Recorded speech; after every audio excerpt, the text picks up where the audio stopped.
Our coffee cup discussions this morning are taking us to inflation.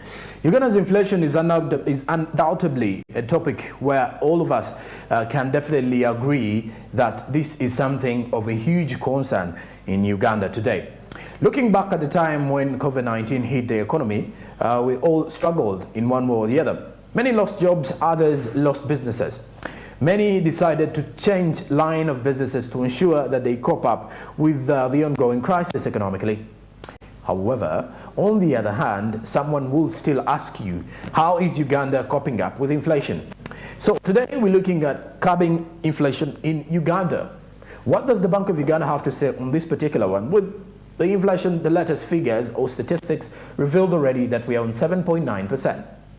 This is a very huge one, and when you look at that situation, you get to realize the Bank of Uganda doesn't want us to hit 10%, but is that a reality? Will we be able to prevent that from happening?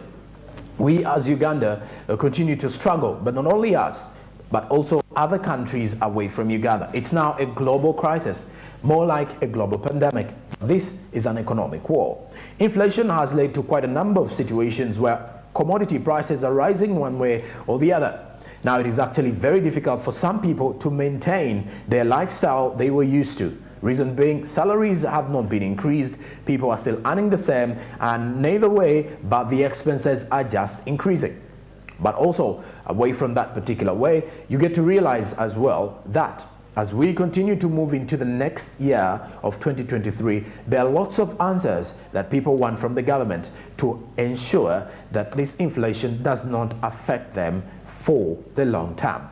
Our coffee cup discussions with Monica Nabyonga tackle the issue to do with curbing inflation in Uganda.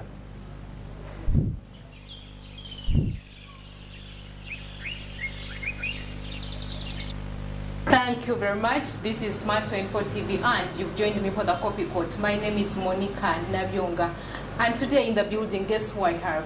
I have Mr. Waiswa Jonathan, Head of Public Education, Bank of Uganda.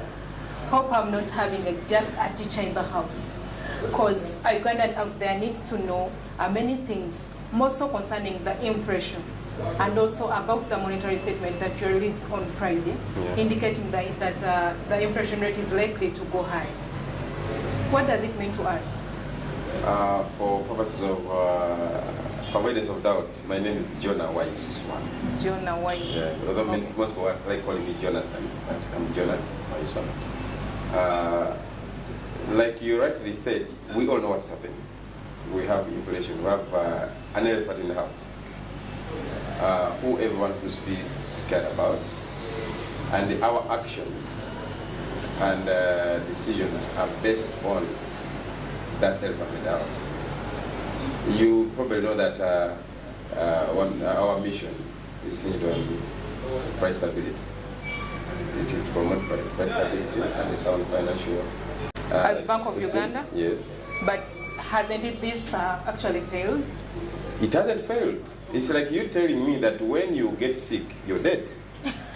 You're not dead. No, the reason why I'm saying that maybe it has failed is because at the beginning of the year, I think fuel prices, we had fuel at 3,800, yes, but right now as we talk, fuel is going to 7,000. Absolutely right. I drive every day, so I know what the pinch I'm having. Okay. But look, getting sick is not dying. Getting sick is normal.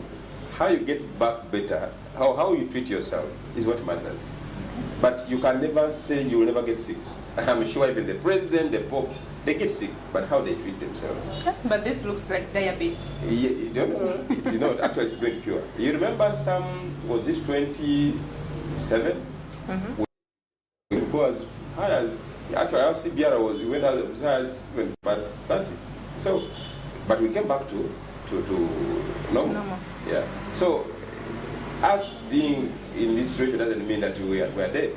Actually, we, as BOU, we are spending sleepless nights to ensure that we get the right prescription. Actually, in the laboratory, we get this one right. So, your question actually is rightly placed. Mm-hmm. We increased our CPR by 50 basis points from 8.5 to 9%. Yes, and if you observe, we used to issue monetary policy statements after every 2 weeks. We like calling it bi-weekly.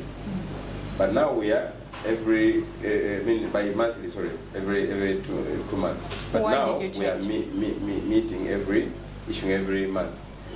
The Baganda said, I had your name in Uganda, so we choose our month. So now we choose him. yes. So the inflation is becoming a little bit tricky. So we now need to monitor frequently and pronounce ourselves so frequently so that we arrest the situation before it gets out of hand. Just like when you are about to, for you ladies, when you are about to give birth or when you have a terrible complication, you keep, the doctor increases the frequency of you meeting him or her so that they monitor your situation closely. Okay. It's something we are doing. So the monthly is to us to monitor the patient so closely so that the situation doesn't get out of hand. Sometimes actually they even tell you to be admitted. We are lucky we are not yet admitted. So the CPR of 9% is to us to look at the situation of inflation. You know our mandate is to control inflation, which is price stability. Yes. But sometimes, like now, the situation where the causes of the movement in prices is not our own cause. You know, most of the causes are external, some are internal, but... Like which ones are external and which ones are internal? Look, we first had COVID. Are you aware who caused COVID in Uganda? Yeah, 2020. Yeah, but are you aware who caused COVID in Uganda? It was external. We were here in Wuhan, China. then China, then we went to US, before we knew it was in Entebbe. That was external completely. Then as we were trying to grapple with the, this month we are going to open, next month we are going to open, more days, lockdown is about to go. What happens? We hear Russia attacking Ukraine. And you know that we don't have fuel yet. We don't have oil yet. We are still importing fuel. Do you want to tell us that our fuel here purely comes from Russia? Not really. But it's like if you buy matoke from Masaka and there is a catastrophe in Masaka, what do? You go to another place where there is matoke. And that means that the demand there will be piled on the new place where now the new source. So it's the same thing. We could be getting our oil from Kuwait. But what happens when all the countries that are getting oil from Russia are told not to get oil from Russia because of the sanctions? What will happen? They will all run to where we are also getting ours. And what that means to our economy? It means the pressure will pile on the demand from that area. And what happens later? The prices are likely to go higher. I'll be talking to you because now those are demand dynamics. So, whereas we don't get our oil from Russia, but because of the pressure piled on other sources, because of the divergence of those who are importing from Russia, because of the sanctions, now going to Saudi Arabia and Kuwait. So now we are fighting for the little they have because of the pressure. So now that is the second external factor. Let's look at the third. We have been having drought. In my village, they used to say that there is a person who would always make rain not to come. I don't know whether it's true, but if it does, then that's another thing. But we don't determine when it will rain. So I come from the east. The rice which we always grew is completely dry. It was dry last season. It's now starting to rain. We pray that probably it don't go. But as for the last season, we didn't have good harvest because of the drought. Now, those are factors external to our predictions. Okay. What drives the inflation outlook? You see, those are the very factors that I've been telling you. No, now you've talked of the external ones. Yes. Now the internal ones. Internal ones, like I've said, we had drought. But even before we come to drought, let's look at when we had COVID. When COVID came, we were all closed at home. Companies, even here, companies that were in Namangwe, they were told either you keep the people there at your factory or they go home until the lockdown is done. So what did the companies have to do? You scale down on the employees because you can't sustain. And even if you sustain the production, unless if you are producing sanitizer, which was on demand that time. But for iron sheets, things to eat, people were at home, were not buying them. The demand went down. So companies had to scale down. And because of that, there was shortage of supply. So the supply, the causes of inflation have been so much on the supply side, supply shocks. Because of COVID, because of the war in Ukraine, because of drought. Now, as for BOU, we normally so much, our actions and decisions are based normally mostly on the demand side.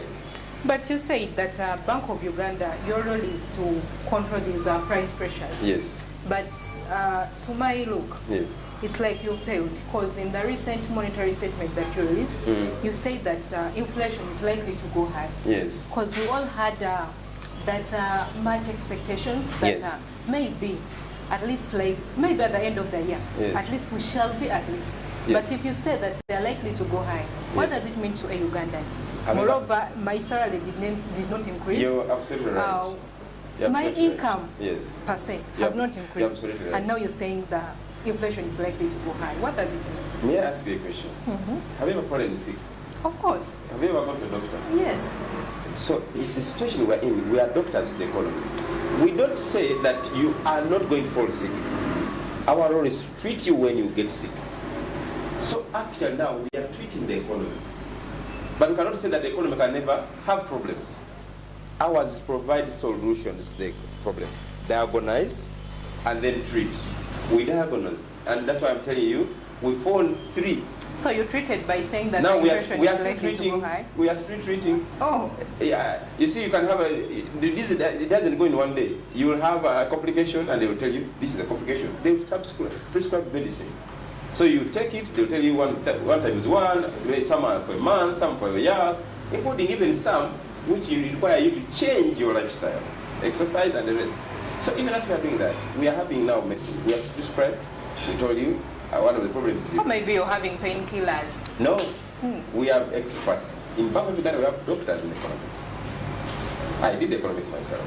You doubt my capability? No, I'm not doubting. Exactly. So we have very able people there. And trust me, it starts from prescription. We have had very good prescription, diagnosis, sorry. Now we are prescribing. And the 9% from 6.5, 8.5, 9, all those are prescriptions. And trust me, in the next 2-3 years, you're going to see the difference is that ours is not for short term. Our prescription, our medicine is, if the efficacy is within 2 to 3 years. So you want to tell me that Ugandans should have hope? If again, if the external factors are in check. Because, like I said, the doctor can treat you, but they will not be at home to check what you're eating. But can we get over external factors as a country? We can pray, that's number one, but also as countries, they can influence. For example, if there is a war in South Sudan, the presidents can meet and get the war go. Can the president meet the president of Russia? They have their maybe international meetings. The other day I saw the president talking to foreign minister of Russia. He was here. All those are probably things that... By the way, he denied. He said that the pressure on the price pressures on fuel are not contributed to his country at all. That was the foreign minister? What would you expect? Yeah, so, but for us as here, we are telling you, because if you like pizza and we tell you your weight is coming from pizza, you will say, because you like pizza. But for us as doctors, we are telling you what we are seeing from our diagnosis. So these are the 3, and as Bank of Uganda, I have to assure the public, if the rain, now it's raining, if the rain continues to come well and to go through the cycle, and the situation a little bit normalizes, at least a little bit in Ukraine, Russia, we start producing maize. I mean, Ukraine is like number 2 or 3 in grain production. Russia is like number 2 in oil and oil products. So if these two can talk and then we start the global supply chain come clear, trust me, in the next 1-2 years, 3 years, we can go back to normal. Of course, remember we are recovering from COVID. So the economy is quite pick up. If it wasn't these external factors, we would be moving at a faster pace. Okay. From your insight, how do you see the fate of our economy? Personally, as a Ugandan, but also as a person of the Central Bank, I see a better picture in the next 2-3 years, the medium term, because I have hope that the situation in Russia will normalize. I heard the other time they were talking, even when they were fighting, there were talks going on. Two, the sanctions, I also want to believe the sanctions, whereas they are hitting, they might compel some countries to come to the drawing table to talk. But also, it's raining. After I came here, I was rushing. I came on the border, rushing that the rain would find on the way. So in my area, I know they are planting. The rice is going to be there, the maize is going to be there. So food won't be a problem. Masaka, Matoko will come. Matoko will come. So the aspect of, remember what was causing the disease to the patient? Dryness, drought. Then you had the external factors. If these ones are a little bit solved, in 2-3 years, we shall be good. Actually, for us, we project economic growth to be around 6.5 to 7 in the medium term. When these factors are gone, when COVID, because now COVID, you're not having a mask, I'm not having one. We are assuming it's a little bit subsiding. Now we now need focus, and the economy has been on a good trajectory. The only thing now is to avoid these external factors, including exchange rate. Okay. Actually, our increase of the CBR to 9% is also to help the reduce on the pressure of exchange rate. When we increase the CBR, we are telling people in the foreign countries that, hey, our interest rates here are higher, so bring your money and invest in our treasury bills. Remember, our treasury bills are invested in shillings. So they bring here, what do? Change the dollars into shillings. And that means it reduces the pressure on. That means there will be too much supply of the dollars, and the pressure on currency will go down. What does it mean for you and I who are buyers of things? We import, we buy many things that are imported, including the weave, the perfume, the drinks, and which people are demanding, so including a fuel. So when the exchange rate is lower because of the too much dollars that are coming here, resulting from our increase in the interest rate, which is the CBR, it means the imported goods will a little bit also be lower in terms of price, because they're also buying them in dollars at a lower dollar rate. But I thought that the dollar actually is contributing to the depreciation of our currency in Uganda. Yes, the higher dollar, price in dollar. When the dollar is higher, it leads to higher prices, because our importers who buy from outside to bring and sell us here buy at a higher dollar price. So definitely even them, they factor in the higher price of dollar here.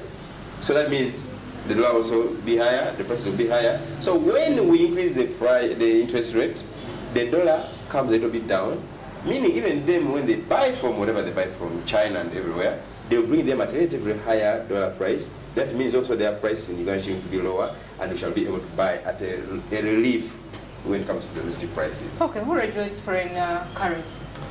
Unfortunately, we don't, which is also good for you. Because imagine if we set a price, a dollar is just a commodity. You go in the market and buy it.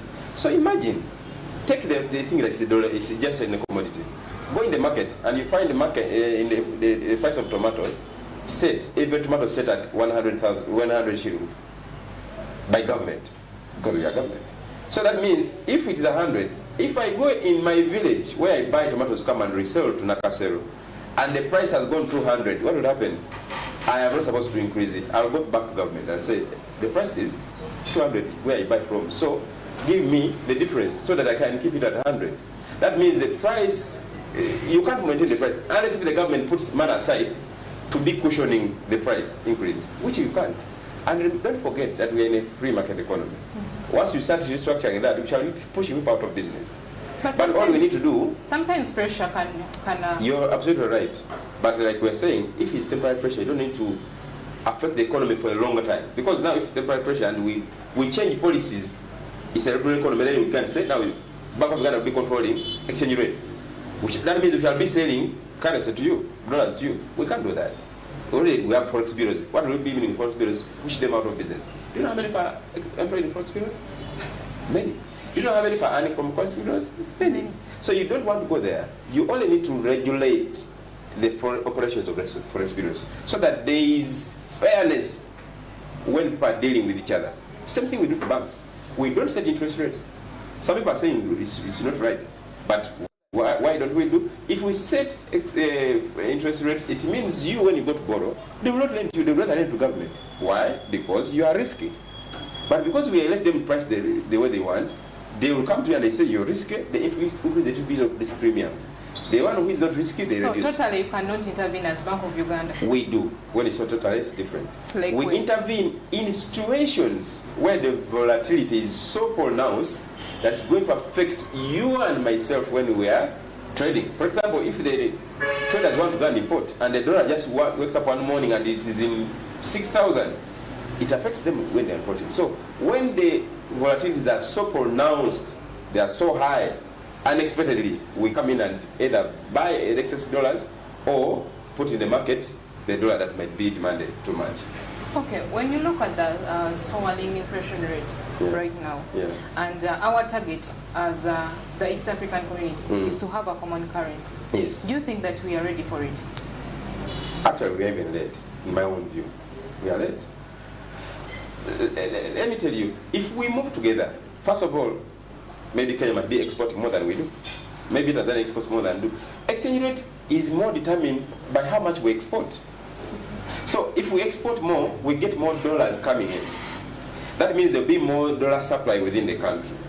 What does that mean? The dollar price will go down. Our shilling will appreciate. You get it? So if we have a common currency in East Africa, first of all, we shall be bringing business together. And that means we can have initiatives together. And that means we shall have a higher volume of export together. And that means better currency. But also it's not a guarantee, I have to tell you the truth. Because let me tell you, look at the Eurozone, European Union, they have the euro. The euro has been doing so well, higher than the dollar. What's happened to them? They are balanced. Sometimes the factors can be external like we are now. Our currency was performing well in terms of stability, but because of the external factors which hampers the inflow of dollars, you can't control. The same thing now. That's why the euro, as much as we know it's very powerful, the dollar has caught up with the euro because of the global phenomenon, because of global factors, which are external, the European Union, European Eurozone. All right. After releasing that monetary statement and you indicated that the inflation is likely to go higher, what can your advice to Ugandans out there? Advice we got. First of all, our increase. See, we are in a situation when there is inflation. Ideally, when there is inflation, it is supposed to be higher economic growth, because the producers then go and do more production to tap into the higher prices, right? Now, the difference with the situation we have now, which economists are calling stagflation, is that while there is higher inflation, there is no accompanying growth. The growth is actually also almost going down. That's what we call the stagflation. They move in different directions. But in this, so one would ask, then why are you increasing the CBR when people don't have money? The aspect is that we have two problems in the hand. It's like when you have a burning house, but also the child is also dying. You have a burning house you have a child in the house which is also burning, but also maybe you have some money there. Would you first pick money? Would you first pick the child to save their life? I'm sure you first pick the child. So it's something we are in here. We want the growth to go higher, but we first want to arrest inflation, which is now the immediate need. First arrest inflation situation, so that it comes a little bit into control, then you can come up with the factors to speed up the economy. So you watch us in the near future when inflation is a little bit, when we can breathe a bit, we are going also to come up with a little bit of policy actions that are going to help the economy to go a little bit grow up. Remember, our new mission has a little bit changed. We used to have only to foster price stability and a sound financial system. Now we have added the aspect of economic transformation, socio-economic transformation. So now we also bring on board policies that will help bring people from where they are upwards. It used to be not a bigger concern to us, but now our new strategic plan has that aspect where we also look at the economic growth together with our control of inflation. All right, thank you very much, Mr. Waiswa. It has been nice having you. I hope Ugandan out there has been able to pick something from what he has explained. My name is Monica Navyonga.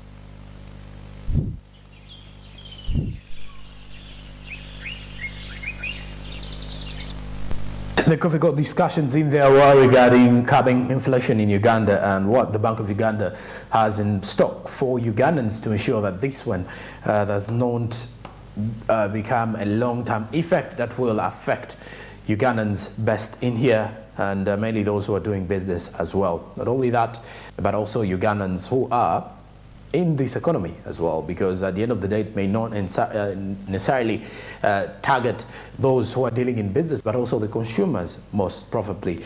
Okay, now with that we head into a break. I do return with our topic of discussion today. Stick around. Good morning.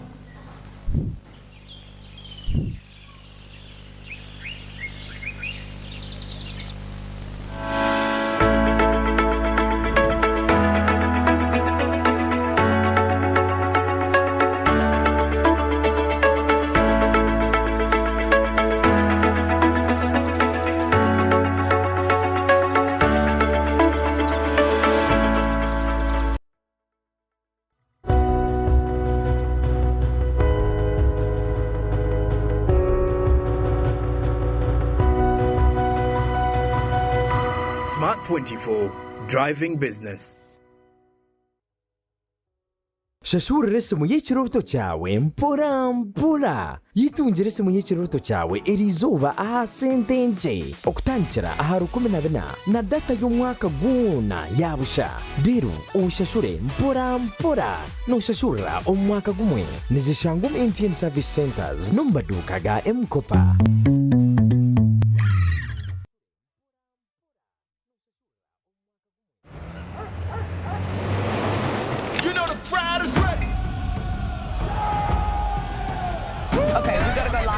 Everyone tuning in to Supersport. Welcome all over the world.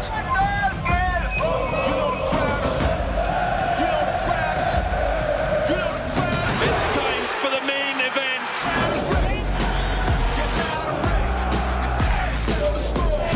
We've waited a very long time, an age for some. It is delicious, glorious, glorious. Just like ready for football's greatest season, live on Supersport, only on DSTV. Chinayuchinumira. Whether it is Katogo, Chikomando, Rolex Majasa to Nyanyambisi. Man, wherever I am, I enjoy Chinayu with your TV channels on my phone. Enjoy a new world of entertainment with over 80 TV and radio channels, plus movies from wherever you are. Download the YoTV Channels app from your app store and enjoy 30 days of free streaming with MTN. YoTV Channels. Say goodbye to paperwork and travel costs. Now every MTN customer can register to invest in securities anytime and anywhere with Zabu in a few simple steps. Step 1. Dial *292 hash. Step 2. Select option 1. Register with Zabu. Step 3. Enter your full names. Step 4. Enter your national identification number. Step 5. Enter your national identification card number.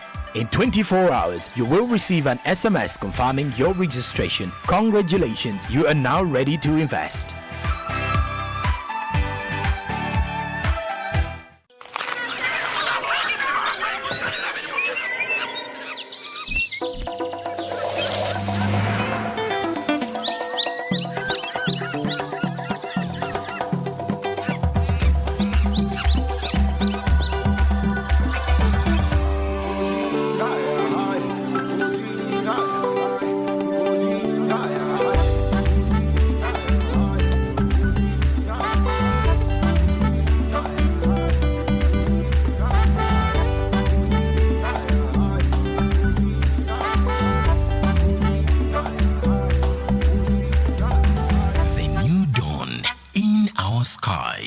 Futinbuto, the taste of Uganda in a new international park.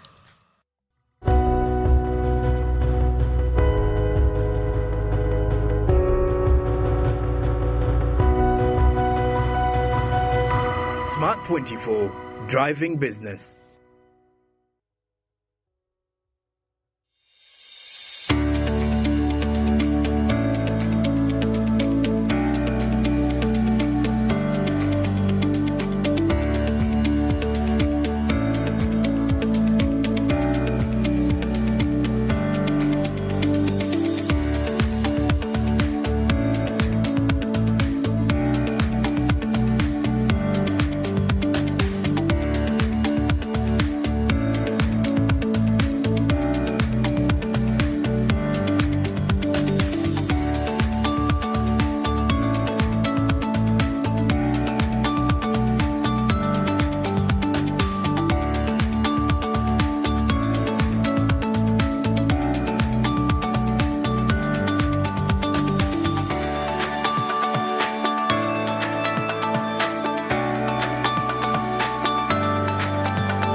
Uganda has the world's youngest population with 78% of the youth. For every 10 young people, 8 are unemployed. Unemployment is that rampant in the country. Why are youth unemployed?